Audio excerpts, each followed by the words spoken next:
Okay. Good morning, everyone, to the ladies' Parsha Shiur. Parsha's Vayishlach. Vayishlach in the Gutnick Chumash will be on page 210, 211. It is chapter 32, 32 and verse 4. Okay, hello.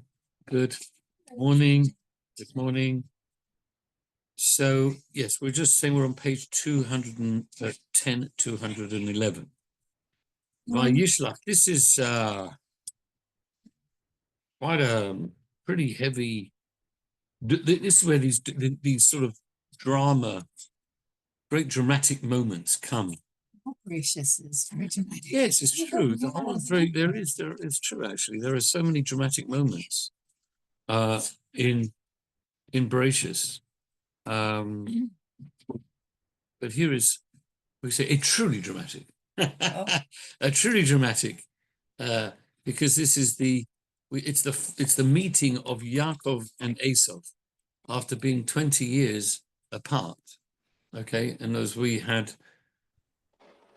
learnt in the previous parashas, that one of the reasons that Yaakov had to run away was because he had to run away to Haran, which is where he ran, which was in northern Syria. Is that his brother hated him, and not just hated him, wanted to kill him. Right? Yes, revenge, absolutely. What was the revenge for? Blessing. For taking the blessings from, yes, in a rather sort of deceptive way, or an apparently deceptive way. Okay, and Esau was very, very angry about this. And now Yaakov, after 20 years, is coming home, hopefully, because Hashem told him he's got to go home. It's now time to go home, right? You can't wait any longer. It seems he had waited there perhaps a little bit too long. And Hashem told me, I said, to come home now. Now it's time to come home. And as he's on the way home, as he's coming towards Eretz Yisrael, he finds that Esav is coming to meet him. But he's not coming to meet him to say, Shalom Aleichem, how are you? Long time no see. Was machst Yid? Was herzlich, how you doing? Oh no, he is not. He's coming. It says that when he said he was coming, saying that, he's coming with 400 men. The point of the Torah saying 400 men was to say that, if his brother's just coming to say, hello, how are you? He doesn't need 400 men, okay? So the commentaries say that these 400 men were meant they're going to really do serious damage. It's going to be a punch-up. It's going to be a fight, right? And in fact, some of the sages say that there were 400 generals, and each of the 400 generals had 400 men. So what's 400 times 400? Anybody know? 16,000 or something? Or 160,000 maybe? I'm not sure. The most interesting thing is that I think most of these people abandoned Esau towards the end. Towards the end, correct. Yeah. In the end, you're right. Correct. Those people were very good. They did abandon him, actually. And then they were rewarded. Yes. Very good. That's what they were saying. They were saying like, yeah, we're right behind you, Esau. And then, when Esau looked around, they're all gone, He went back with his tail. That's right. But at this point in time, Yaakov, he sends angels, okay, to meet Esau. And he sent these angels. Why did he send angels? Well, the simple reason is, look, it says he sent messengers, although your translation here will read angels. They were. And yes, you can, because malachim can also be translated as emissaries. Right. You see, but malach, because an angel, of course, is an emissary of Hashem. So the question is, which is which? Did he say? So he sent, according to Rashi, he said he sent real angels. Right. One of the reasons he sent angels is because nobody else wanted to go, because they knew that this Esau guy, he's dangerous. He's a killer, he's a murderer. So we're not going to go. Well, who had that offer What do you mean, who had the offer? to go and Well, refused? I mean, Well, I like, mean, Yaakov has a whole oh, entourage. He has his I own see. mishpacha, Yeah, right? yeah, He's yeah. got servants, he's got people, he's got his children, his servants. Yeah. Yeah. He, presumably, sometimes you look for volunteers in Shiur, to do certain things. Would you like to daven from the Omid? Would you like to do this? Oh, Would you no, like to open no. your? Would you? No, thank you. No, thank you. Yeah, yeah. I'm sorry. I've got an itch in the back of my, There's in somebody my better that voice. can do it. Yes, you know? my voice. I'm tired. It's not enough. So everybody makes excuses for doing mitzvahs. Here, it looks like nobody volunteered. Yeah, I'll go to Asaph. No. Asaph's a dangerous guy. I ain't going to him. So angels, of course, they have no fear of getting hurt, and that's why Yaakov sent angels, because they wouldn't get right. They can't get harmed. You can't send people into danger. It's not really, yeah. I mean, even if they'd wanted to go, it's quite possible that Yaakov would not have sent them, because he himself also knew this is dangerous. It's dangerous. You can't, and you're not allowed really to send people into a situation of known danger. This was known danger, because Esau is known to be a serious. But Hashem, if they would have just betachan, if Hashem said it, then. Hashem said it, but remember, very good, interesting point. But what Rashi says over here later, on verse 11, you look at verse 11, what does he say? You can turn the page. Look at verse 11. He said, 2:12. 2:12, 2:13, verse 11. Just turn the page. Yeah, one page. Okay. 2:12, 2:13. Now, verse 11, he says, I have become small from all the kindnesses and all the truth you've done with me. Okay, because I got nothing. Now, why is he saying this? Because, like you say, why has he got what? Doesn't have bitochen? Yeah. Does it? He said, so the truth is he did have bitochen. However, he thought that, as you see in English, can you see, he says, my merits have become small. Right. Can you see that? My merits have become small. So he was concerned that somehow or other, because this is, when it comes to good versus evil, the good guys always understand that it's about your merit. Yes. It's not about how tough you are and how powerful you are. Right. Yes. The other side looks at that, they're tough, they're powerful, right? But so Yaakov, although of course he had bitochen, he also had humility, and he was so humble to believe that he didn't deserve to be saved necessarily. Tzaddikim, they judge themselves on a very high scale. Hashem judges them as well. Right? They judge themselves. Like, what am I? Who am I? What have I done? You know what I mean? So he felt perhaps he didn't deserve to be saved. So it wasn't a lack of bitochen. It was humility. Yeah. It was humility. Now, you might want to say, well, I'm not worthy. I'm not worthy. Exactly. You might have thought that I'm not. Why would Hashem save me? Okay. So this is always a little bit of a fine line, to walk. Yeah. Introducing whether you, having bitochen and having humility, where do you walk that line? So this is the thing that it says that Yaakov, this is a prayer that he made. So on the one hand, it says that he got himself ready for a war. He got himself ready to give gifts to Esau, which we speak about later on, and he davens. So you've got to do things.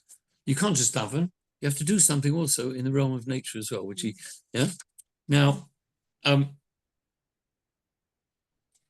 one of the things that he said, he said, look, when you come to my brother, okay, I want you to say to him like this.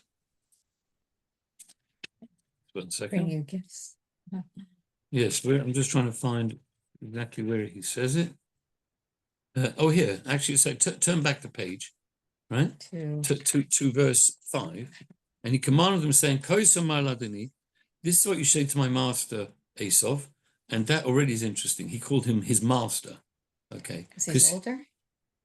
Yes, he was old. Well, he was technically older, only by a few minutes. Remember? No, I know, but that's because still they were older. But no, I think he was also trying to ingratiate himself because he knew that he could be powerful and could be, So if he calls him his master, he may feel sort of, like people come to Trump. They're scared of him. So they come and, meet him and, oh, hi, hello, how are you? Great and wonderful. Certain people, that can kind of take the sting out of them. Do you know what I'm saying? So he was hoping, I think, to do that.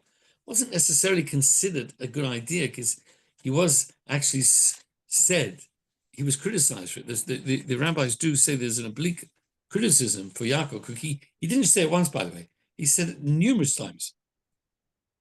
Adoni, my master. I think he said like 7 times or so.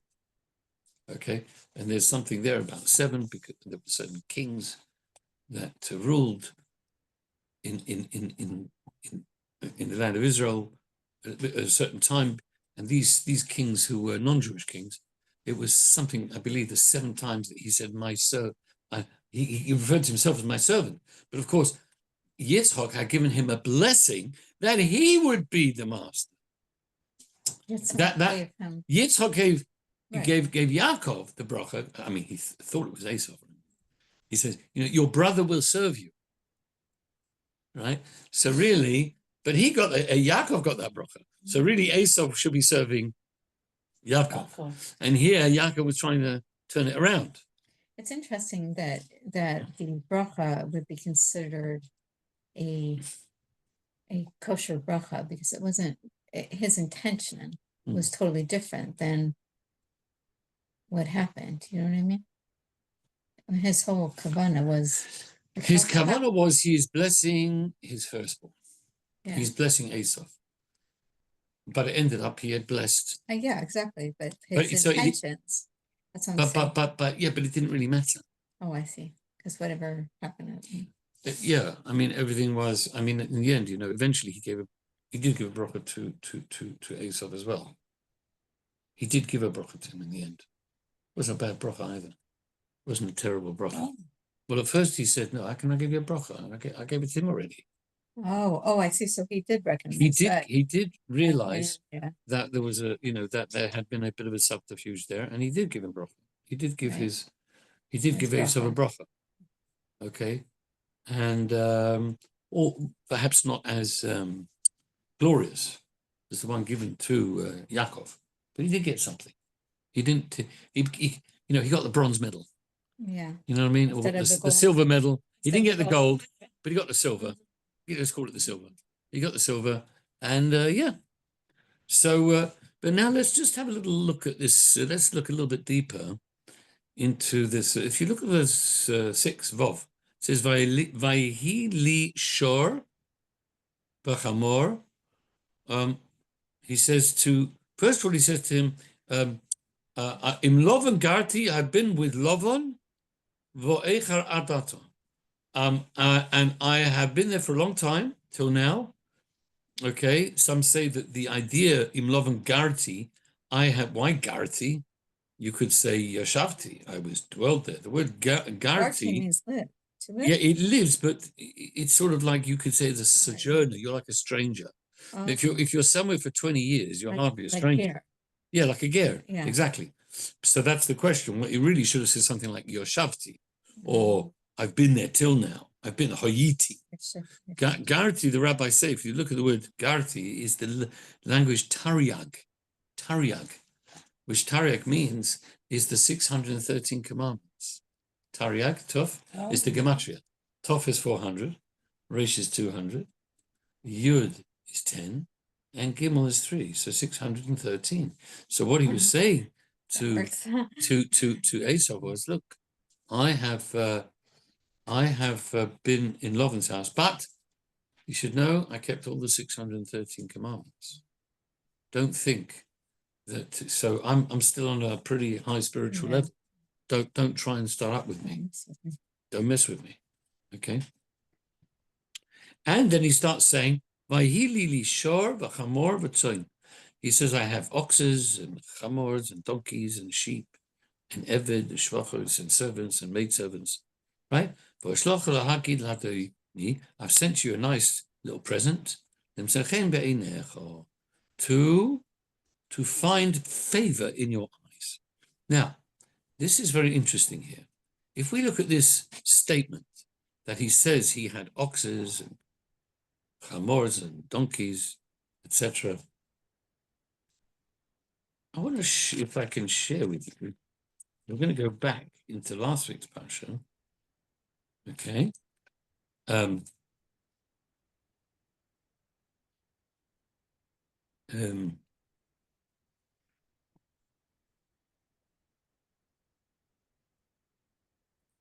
Yeah, go back to page 199. 199, 198, and 199. Now, here we have this was after Yaakov had been working for Lavan for many years, right? And he became very wealthy. Now look what it says. Vayifras ha'ish ma'od ma'od. The man, meaning Yaakov, became very, very wealthy. Vayili lo, he had sheep, many sheep, ushvachos and maidservants and vavodim and servants, gemalim and camels and chamorim and donkeys. So you might see a difference there. That hello. Why are we mentioning? We mentioned what's the first thing here? Sown. Sown is sheep. Sown is sheep. Sown is sheep. So the first thing he says, I've got lots of sheep. Now it's true for the sheep. He bought this, he bought that, he bought the maidservants, the servants, the gemalim, camels, and chamorim, right? But in this week's parsha, what does he say? First, he starts off with oxen. I had lots of oxen and chamors and donkeys, and then he says sheep. Why doesn't he say sheep first of all? He's changing the order, first of all, and he's adding in this week's parsha and Vov, he adds the word shor, oxen. Oh. Right? He doesn't start off with a sheep. Can you see that difference? Yeah. In Parsha's Vayetze, he starts off, everything's about sheep, right? But here, sheep suddenly come third. He starts off with the oxen and the donkeys. What's going on? Well, it's interesting. So the Rabbi comes to the rescue. He had a very fascinating analysis. He says, a Jew's currency, if you like, his spiritual currency is the idea of a sheep. What is a sheep? If you'd sort of ask, how would you? Very bittle, like very, very good. Yeah. How would you translate bittle? Nullified, like a sheep is very obedient, very good. Follows the leader. It just goes wherever you want it to go. You don't have sheep saying, "No, I'm not interested in going there, doing that." They all follow I'm dog. going to the pictures. They'll follow a dog. I want to have a cup of coffee. I'm not interested in going over there. Leave me alone, right? Now, other animals might be a bit more stubborn. Your goats, cows. You know what I'm saying? They're a bit more stubborn. But sheep, they're just wherever you go. Okay, wherever you want. We're ready. Wherever you want. Yeah. I always tell this story. My daughter, when she was going to be interviewed to go into a sem. So they interviewed her. Okay, They want to interview all the girls to go into seminary, what kind of girl. So that one of the questions they asked was a bit of a silly question, really. They asked them, what kind of a person would you say you are? A leader or a follower? Well, everyone's going to say a follower. Well, yeah. I mean, what? No. I mean, what? First of all, what's the point of the question? I've no idea. And no, you would say you're going to be. You'd like to be a leader. Surely you would say something like that. But what if you're not? Yeah. So you're supposed to lie. I mean, that's so funny. It's a silly question. So I told her. I said, you know what you should have said? You should have said, I'm a leader. So, some people like pretend to be leaders, but they're not. But the truth is, for Jews, the idea, we're like the Jewish people compared to sheep. Because we just go, well, what Hashem tells us to do, we do. Whatever we should do, we do, right? Halavai, right? But no, generally speaking, that's what we do. We do have our moods, shall we say, and that's the Yetzer Hara, of course, tries to get in the way and tells us try to not be obedient and not to do what we're supposed to do, etc., etc. But so when it comes to our relation with Hashem, and then so our conscience, the idea of bittul, it's totally given over, so to speak, to what the mission is, to what Hashem wants, and then you can do other things. Or you can have chamor, you're going to have donkeys, and you have this, the other. Okay, but all that can be based on your humility and your obedience, right? Fine. That's when it comes to your relationship with Hashem. But when it comes to your relationship with the non-Jewish world, the Esavs, because Esav represents, if you like, the non-Jewish world. Although he was a brother, but he went off the way basically, and he never did tshuva in his old age. And it says Esav who Edom, and Edom is like Rome. It's like Western Europe. It's compared to that. So in a way, it's almost emblematic of the non-Jewish world. Okay, now. So when it comes to dealing with the non-Jewish world, and you need something from them, and you want something from them, and you want to perhaps live in peace, you want to live in a certain area, you want there to be good relations, but like Netanyahu said to these, these people who took over Syria, he says, we're happy to have good relations, we want good relations, but if not. If you're going to start up like the other Islamic Mishigoyim, we'll clobber you too. All right, we'll clobber you, exactly. So don't start up with us, mate. Right? That's basically what he says, which is very good. It's exactly what you have to do. And here, Yaakov, in a sense, was saying the same thing. He was saying, I mean, there are different reasons. Well, once there's the reason he didn't say sheep right away, was because he didn't want to remind Esau about the sheep that he took. The kids, goats and sheep are quite often into, right? His mother made those goats, the skins, so he should feel hairy. And that was what he put on before he got this bracha. So that would be a trigger. He thought, I'm not going to mention those first of all, right? And then also for the fact that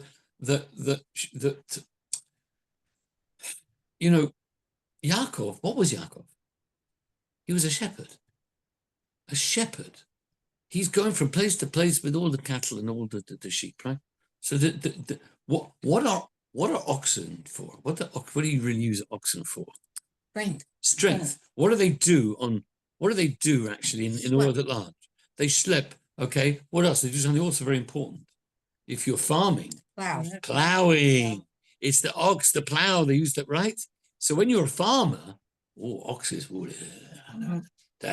Lots of oxes. We like oxes, yeah.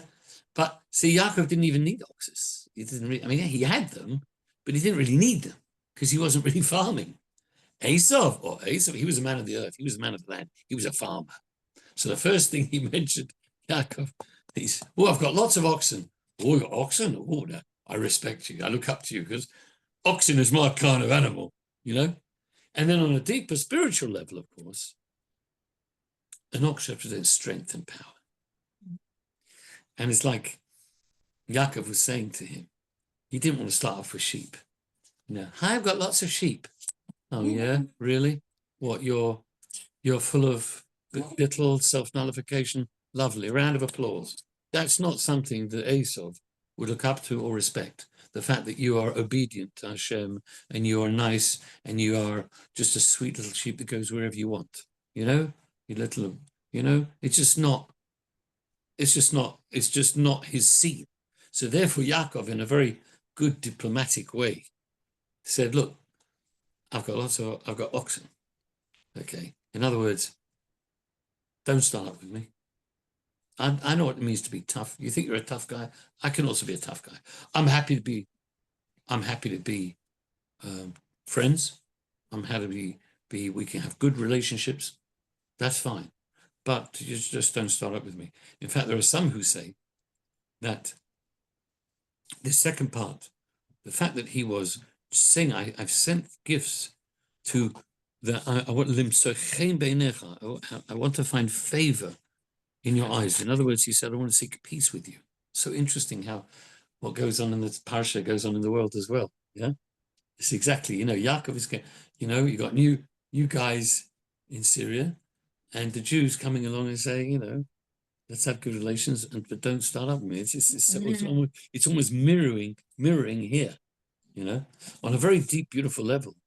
The idea here, Yaakov is hinting to the Messianic era. How do we know he's hinting to the Messianic era?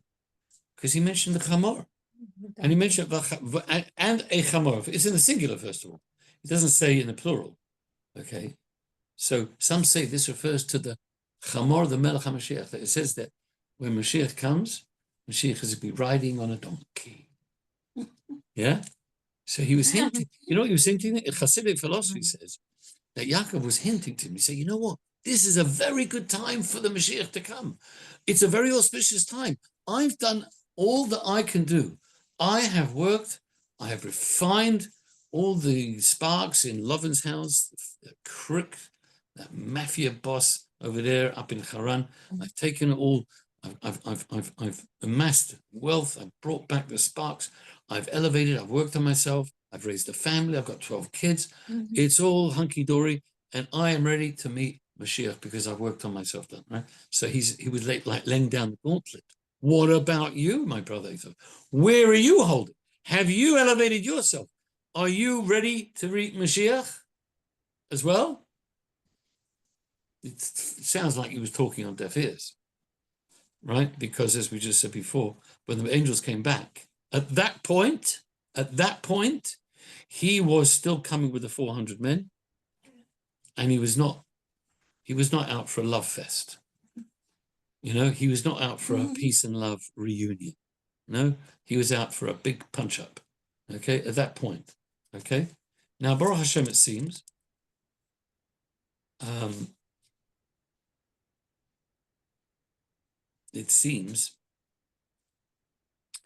that if you go over the page now, before this confrontation, as we said before, Yaakov split up the family into two camps. Literally split because he felt that if there would be a fight, it's quite a strategic move, that while everybody's focusing on one camp, the other camp would survive. So he split them up into two families, which was very smart. You don't put all your eggs in one basket, because if the basket gets smashed, the whole basket's gone, right? And you'd be a basket case. But here, splitting them up, okay, so he split them up into two camps.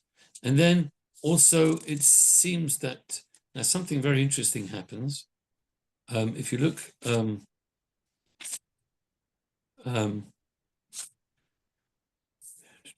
second, he made this fantastic gift. Various animals he separated. He took a whole bunch of goats, camels. What did he do? He took three animals. Goats, sheep, and camels. Okay. And also oxes, and also donkeys. All right. So actually, it looks like there were 5 different kinds of animals.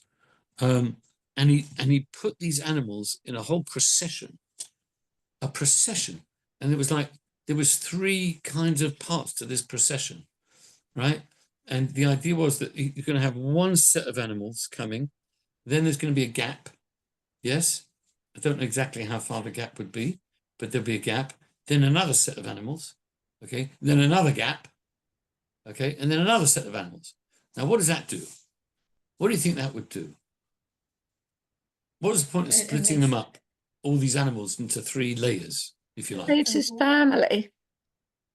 No, this was not the family.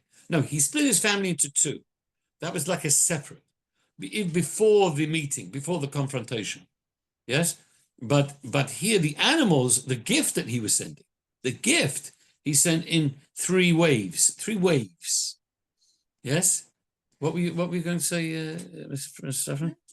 Well, you had a gift, and it's a good gift, and then you get another one. Yeah, you mean overwhelming in a positive way? It's kind of like building it up. Yeah. In other words, it was like wow, like it make it look like it's unbelievable. Like if you have one gift at one point, okay, nice, wow, well, you've got it all. But then if you, wow, there's more, and you think, well, wow, and then there's more. It just doesn't stop coming.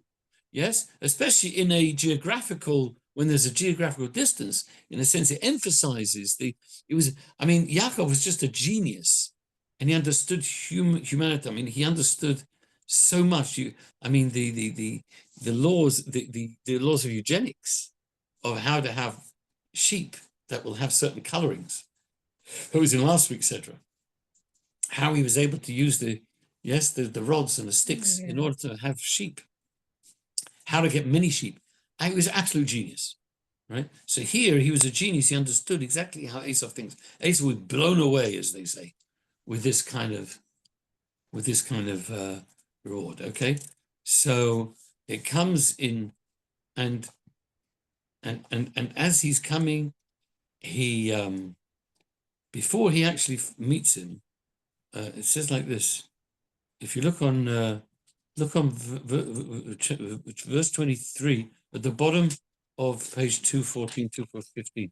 He ended up taking all of these animals and stuff, right? Right. Yes, in the end he accepted all. Yeah. At Okay. first he didn't want to, Yeah, I know. and Yaakov pushed him, and he pushed until he took. Okay. Yeah. So what it says in verse 24, that he took everything else that it says he went over the river. The river there at the time that was, I think it was called Mavi Yabok. Yes, it was like a brook. Okay. And that was the final obstacle, if you like, to the meeting. But then what happens was, it says that he left something behind and he went back. He went back. And it's interesting that he went back over the river to pick up some stuff. That's a whole discussion what he's picked up. Some say it was oil. Pachim katanim, exactly. Yes, some say it was oil. Yeah, that was oil that he left in these little containers. But what happened? It says that he says for something very mysterious. He went back and he started wrestling with a guy there until dawn. Well, what's going on with that? He's got nothing better to wrestle with somebody. What's going on? This is a very complicated. Well, it's not like a very mysterious. He didn't provoke it. But what it doesn't say how it started. Nothing. Well, And the word, it's verse 25 actually. Yeah, It's actually over the page 217, 216, 217. Yeah, he wrestled. Yeah, Now, some say, what does it mean? He wrestled with a man. And it's like he fought. And who is this man? It doesn't say. So, as we say, that Rashi says that the rabbis, actually quoting the rabbi, saying that this was the guardian angel of Esau.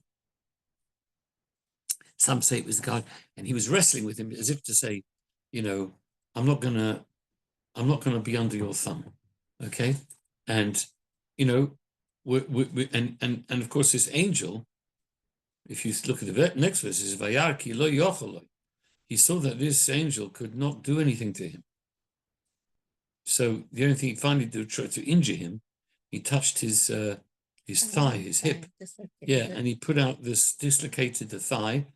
And while there's wrestling, and he couldn't win. Eventually, he asked him, "Please let me go. The angel, I have to go to heaven. It's getting morning time, and I need to go to after the prayers." And he wouldn't let him go until he blessed him. And he blessed him. And he called him Yaakov. Your name is Yisrael. And he blessed him. Right, and the land will be yours, etc., etc. And he called him Yisrael. Why? You have fought with God and with man, and you have won. Right? Interesting. To fight with man, you understand. But to fight with God, to wrestle with God, interesting. The great tzaddikim quite often are wrestling with God. Right? Look at Abraham trying to save Sodom and Gomorrah. He's arguing with him. So in a way, it's wrestling with him, isn't it? Moshe Rabbeinu tried to save the Jews so many times. He's wrestling with God. Yes? In fact, if I'm not mistaken, somebody told me there's a famous speaker called Jordan Peterson, who some of you probably heard of. He's one of these YouTube, Yeah.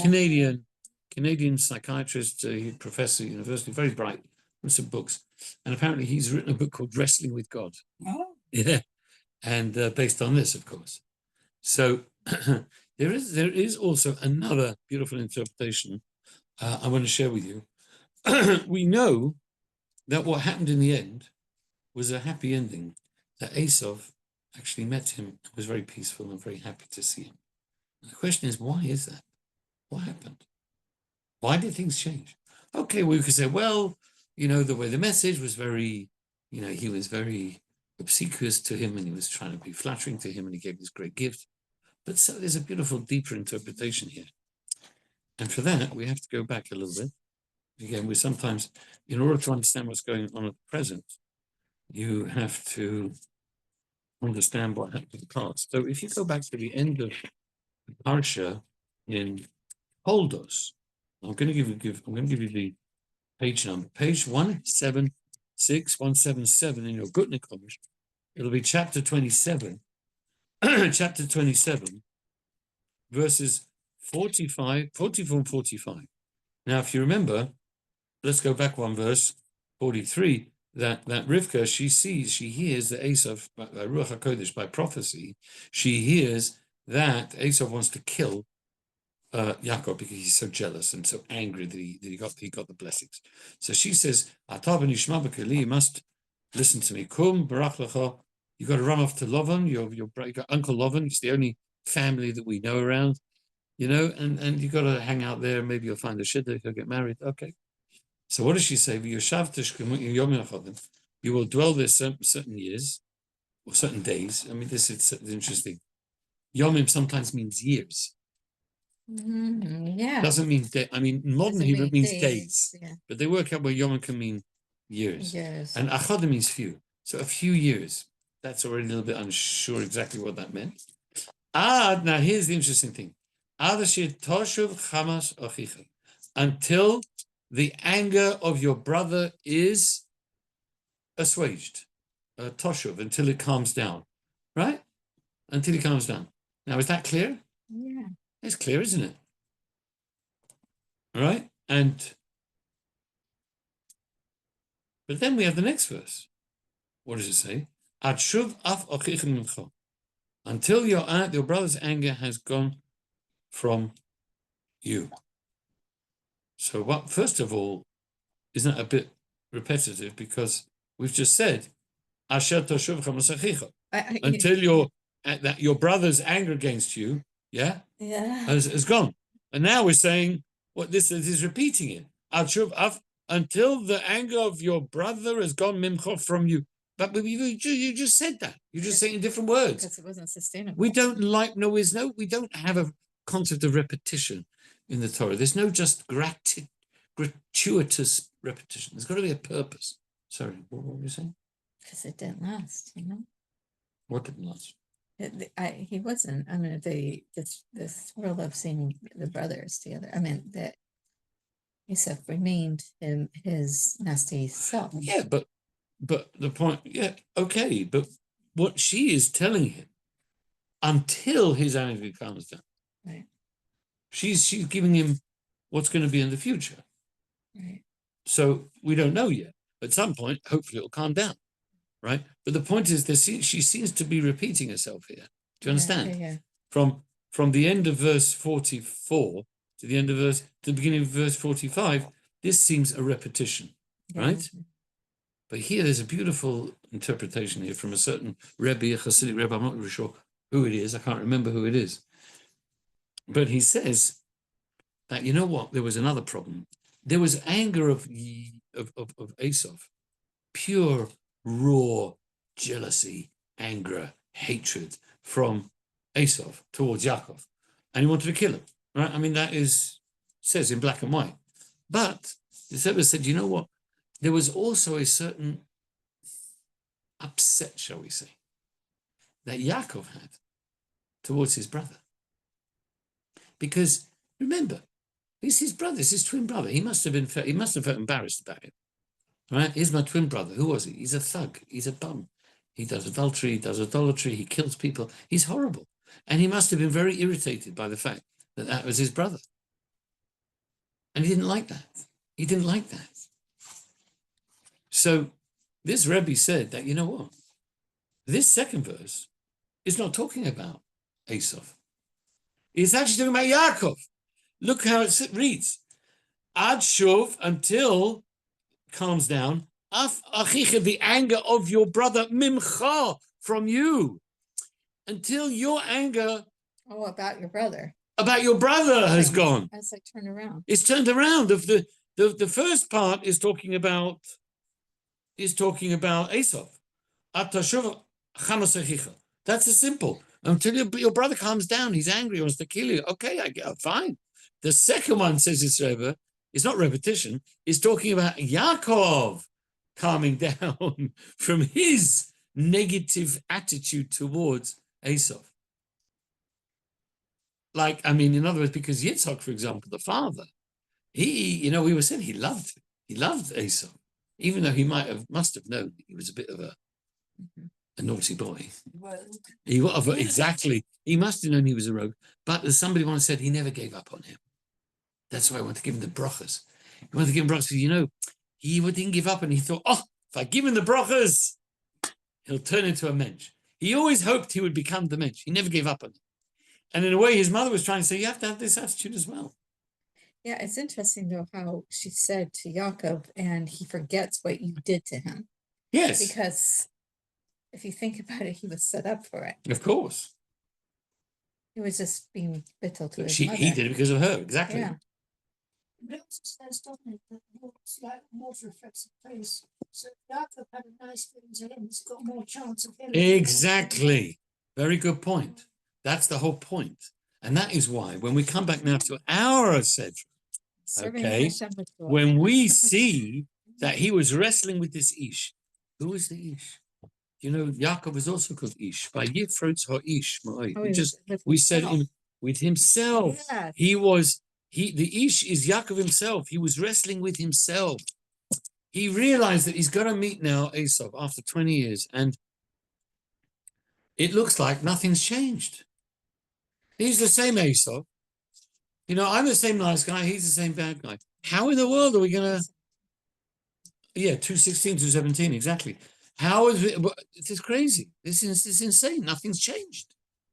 So, but he wrestled with his own emotions, with himself, until it hit him. The light turned on. Ad alos hashachar, until the dawn. Right? The penny dropped. The light switched on. He suddenly, he finally got over after that wrestling. Right? It's the whole night. I'm saying? It was like, sometimes you wrestle with yourself about your own attitude. And it's not easy, and it's a wrestle, and it's hard, and it involves changing. But he did it, and when he did that, we see what happened. That as soon as that happened, the next day he met Esau. What did Esau do? What's the first thing he did when he saw Esau? When he saw Yaakov, his brother, he ran towards him. And he hugged him and he kissed him. Okay, we know there's a midrash says that he tried to bite him. He tried to do a bit the old Dracula. Yes. Esau. Yeah, Esau was the old Dracula. I think that's the sort of dragon. He tried to bite him on the neck, right? That's where to get this Dracula from. Okay, but this is midrash. It's sort of midrashic. The simple pshat is he did kiss him and he did hug him, right? Now that's a bit of a turnaround, isn't it? From 400 men coming to destroy you. Okay, so that's exactly as Mrs. Aaron says, that when you change yourself, your disposition, the whole world changes with you. Yeah. You know the famous story about the guy, the young idealistic person who said, he comes and says, I'm going to go and change the world. He's 20 years old, and he says, the world is a horrible place. I am going to change the world. 10 years later, he comes back to his parents. His mother says, Mom and Dad, I'm not going to change the whole... First, I'm going to start on the country. I'm going to change our whole country. Then I'll change the world. 10 years later, he comes back and he says, I guess this is in America. He says, I'm not going to change the country. I'm going to change our state. Our state, we're going to work on New York or Alabama, California, right? I'm going to change the state, right? 10 years later, he comes back, right? He goes like, town, suburb, neighborhood, road. Finally, at the end of his life, well, maybe not the end of his life, he's 90 years old. He says, I think I'm going to change myself first. Then I'll think about everything else. If you want to really change the world, you change yourself. Yeah, they say be the change that you want to see. Be the change that you want to see in the world. Beautiful, like it. So Yaakov was exactly doing that. He changed his whole attitude, and this brought about a fantastic reunion of the great, the great, potential like enemies. I mean, when he changed his attitude, Esau changed his. Now I recognize his brother. Now he's a brother to him, right? Sometimes it's the religious people who look down on the non-religious people, and it becomes a sort of a us and them and us. Big mistake, and it's because we're all one, we're all brothers, we're all sisters. Okay, so we've got different challenges, right? But we're still all mishpacha, right? And we have to look at each other as though we're all mishpacha. Okay. Do I find that? Since the war, Oh, well, they're more accepting of each other. There's more. I think generally all over the world. The whole Jewish world. Yes, is I think all. becoming Yes. more Well, this cohesive. is. People have said, of course, it takes these terrible attacks and tragedies to Everyone unite the feels Jewish people. very Jewish. Everybody loves them, whether they keep it.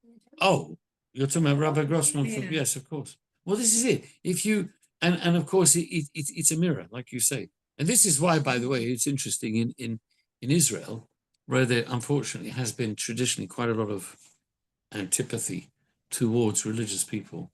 Most people, even the secular Jews in Israel, will all say, Chabad, we like Chabad, we love Chabad.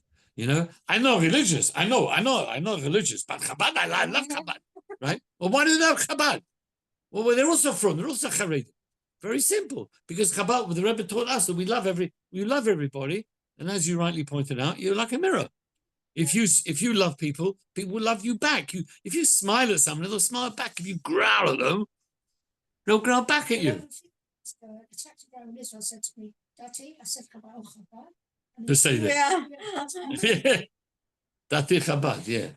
So people will respond up, and that's so. We've all really got to work on that, and that is okay. So we're almost out of time here. Let's see.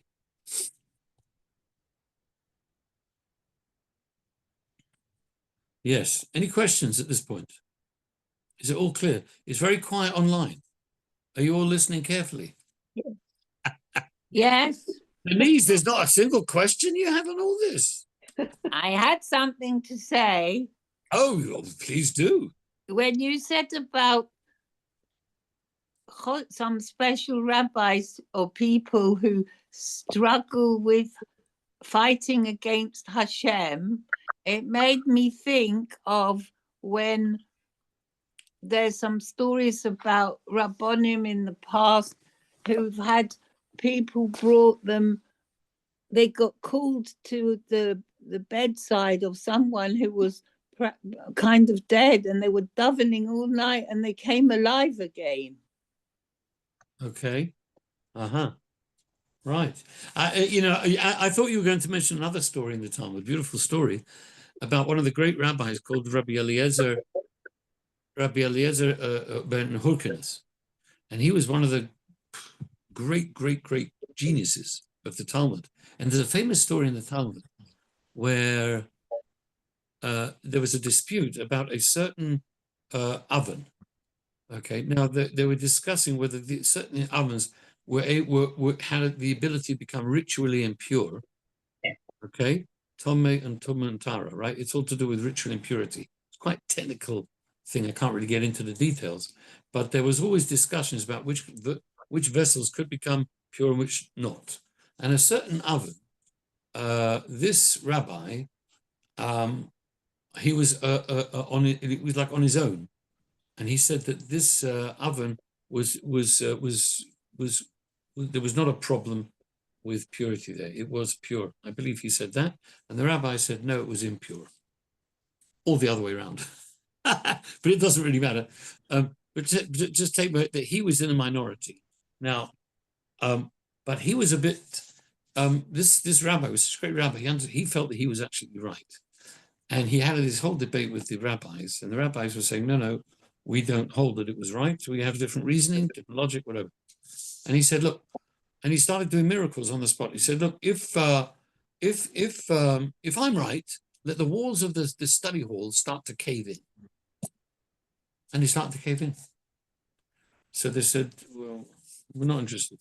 So then he said something like, if I'm right, may the river that is flowing outside this shore may start going backwards. And the river started going backwards, right? The rabbis didn't care. So he's, if I'm right, for a voice come down from heaven and say I'm right, right? And a voice came down and said that this guy, everything he says is right. So you know what the rabbi said? Well, what would you have said if you had been one of the rabbis there? What would you have said? All right, okay. A voice came from heaven. You know, we're not going to argue with a voice from heaven, for goodness sake. You know what the rabbi said? The rabbi said, the Torah is not in heaven. Lo b'shamayim. So we're not going to listen to any voices of heaven. The Torah is down here in this world.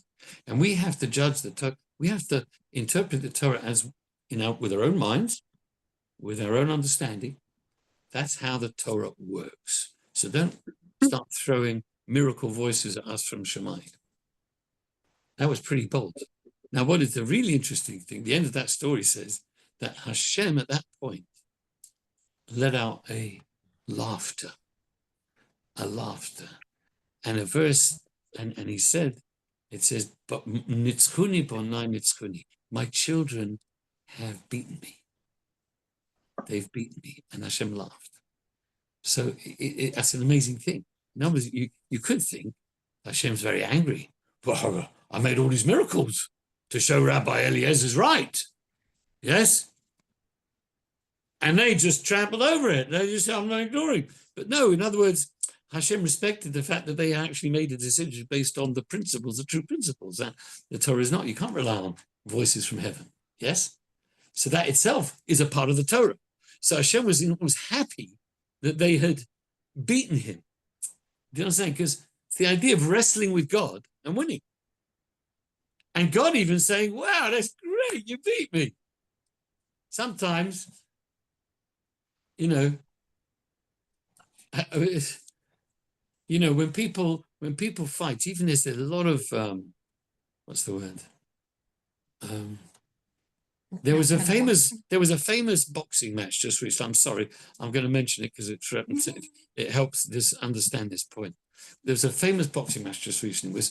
It was fanfare.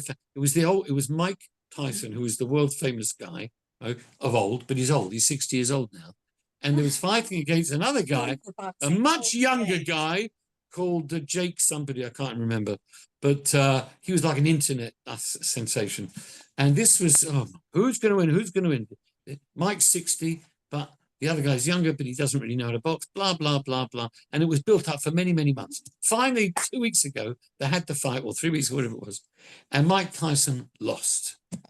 Right. The old famous, the legend, he lost. And at the end of this match, it was amazing. He went over and they hugged each other. They tied, and it was like, whoa. You think, they want to be so upset, so angry. I lost. No, you had a good fight. No, you can respect the fact that you can. So here's Hashem. He's coming, he lost. And Hashem is saying, I lost. Yeah, and he's happy he lost, Hashem. The Havdil, right? So this is we Jewish people, we can wrestle with Hashem, so to speak, obviously respectfully, and he's God, the creator of the universe, but Hashem sometimes wants us to argue and to wrestle with him. He wants us to. And sometimes he wants us to win. He said, I'm going to destroy the Jewish people, the golden calf. Moshe says, oh, no, you don't. He says, oh, yes, I do. Like a pantomime. Oh, no, you won't, right? And of course, in the end, Hashem said, okay, you're right. I'm going to listen to you. I'm going to listen to you. That God of the universe says, so he wants man sometimes to win. So this is what the Jewish people is all about. This is the beautiful bracha that we all have, because we're all B'nai Yisrael. Yisrael, it's this week's Parsha. He's called Yisrael now, Yaakov, not called Yisrael. We're all B'nai Yisrael. We all have that ability to wrestle with Hashem, yes, and to fight, so to speak, and to wrestle and to win. And Hashem's perfectly happy with that. So one thing we've been fighting for the last 2,000 years is the terrible exile. Okay, and we have been fighting and asking and demanding that Mashiach should come now. So we demand that now, okay, on behalf of all of the ladies here. And we dedicate this Shiur to the hostages. They should come free. And we had a Chag Geula. We had 2 days ago was yesterday was the festival of liberation of the second Rabbi, who was arrested by the Tsarist Russia and charges, and released on the 10th of Kislev in 1828. Actually, it was 1826, I believe, 27. He was released from heaven, from prison. So it's a big day in Chabad. And of course, we've got Yutes Kislev coming up the 19th of Kislev, which we're having a big event on the Motzei Shabbat. After Shabbat, we have it in Kinlos. We have a beautiful Malala Malka with a great speaker. No, next a week from this week. The name of the speaker. It's not somebody we've heard of. Yeah, great speaker. But you can book online. I can't remember his name, but it won't really make much. I think we've heard of him, have we? Well, I could have a look. I can see if you want. I can have a look. Quite It's not quickly. by Jacobson or Shade. No, it's not. It's not them. It is. If I can. Sorry. Well, yeah, I mean, it's also local this year. Wait a minute. We don't I have think to actually draw I it put it so on. far. I put it on the Chabad website. Actually, I did put it on the Chabad website, so I can show you. It is Rabbi Zalman Wyszecki. He is a shliach in Basel, in Switzerland. So it's next week, December the 21st at 8 p.m. There'll be a beautiful Malka. There'll be ladies' tables, men tables. So please, you can go online. You can go into chabadlive.com, our website. You can book through there. And until Sunday, there's an early bird discount. Until Sunday, including. So book ASAP. We'd like to have a table of ladies of Chabad, of Hendon. We'd love to have a table. So This year, yeah. Yeah, we very much like to. Yeah, we like to have one, yes. Can I say something? 10:15. Yes, Emuna. Yeah. Oh, good. I was just thinking about what you said about being a leader and how Yaakov, he showed us that he's a leader by the wrestle he had to have with himself before meeting Esav. I think being a leader is to have our integrity and to remember that we can't react to how people behave. Question to me. We shouldn't can't react to how people behave. We should have our integrity and be ourselves and follow our laws, no matter which circumstances we are in. And I think that's being a leader, to realize that we are creating reality with our behavior. If somebody is like frowning upon us, we shouldn't frown back. We should smile and think in our heart or say out loud that Bezrat Hashem, that they have a good life, and Correct. And like I was almost hit by a car, and I was thinking like, and then I was thinking that Bezrat Hashem, that this will teach the person to be more careful in pedestrian, this zebra stripes thingy. And then I think we create reality. Then I think we are being a leader. If we follow Yaakov's example, with first wrestling with ourselves, and then we create reality for ourselves and for others. That's being a leader for me. 100%. 100%. I couldn't agree more. Thank you very much for that. Thank you. And we will, Thank God willing, see you all next week in session. Bezrat Hashem. Thank you so Okay. much. All the very best. much. Okay. Bye. All Bye. the best. Thank you. Bye. I'm looking forward to seeing you on Sunday. Yeah, sorry, my hearing again. So good. My name. Yeah, and we'll see you. Tired. Yeah, and there been progress with your husband. And your husband's better. You go to work yesterday, and I took a photo here, and then now the rest of them played chess. Now my husband hasn't played chess.